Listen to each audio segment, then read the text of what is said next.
Now, rain gauge is used to measure the amount of rainfall.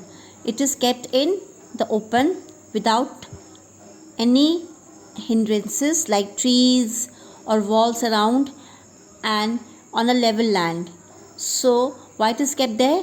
It is kept there to collect the rainfall.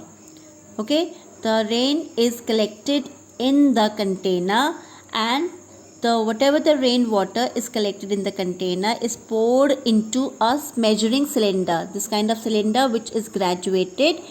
So after the rainfall of around 24 hours is collected in the container, and then it is measured, right? So there's a self-recording rain gauge which has a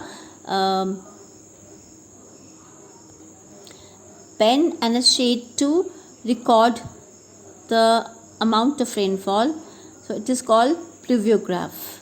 It is a self-recording rain gauge. Please underline. Then we have observing wind speed and direction. So to observe, to find out the wind speed and direction, we have different instruments. So in this picture you'll find wind vane. Wind vane is an instrument which is used to know the direction of a place. So here we have a rotating arm pivoted on this is a vertical rod. Okay, and this arrow over here is fixed.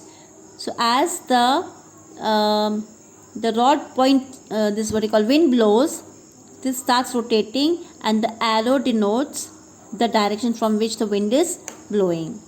Okay, and depending on the direction of the wind, the winds are named. If the wind is from the western side, it is called westerlies. If the wind is from eastern side, it is called easterlies, etc. Okay, so wind vane is also kept on a very high building to so that there is no hindrance to know the direction of the wind. Another instrument to measure the speed of the wind is anemometer. So anemometer looks like this. It is also on a spindle. Over here you'll find the rods, and here you have the cups. So what happens when the generator is switched on, the metal cups fixed at the end of the arm help in rotation, and number of times the cups rotate, this rotation is counted and recorded by the anemometer attached to the rod. Okay, so it is modified by having having a sheet with the needle also. So what does it do? It records the speed of the wind on paper. So such instrument, the modified instrument, is called anemograph, right? The speed of the wind is measured in kilometers per hour or meters per second.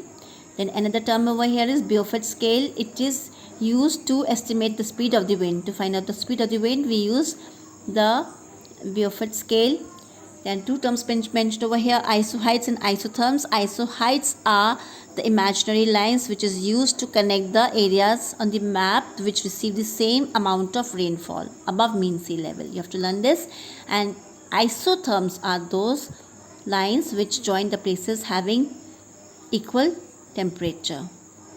Please underline. You have already learned about contour lines. Contour lines are the lines which join the places having same height. So these three terms should not be mixed up. With this we end up the chapter. Just go through this chapter thoroughly, read it word to word, and prepare for your exam. Thank you.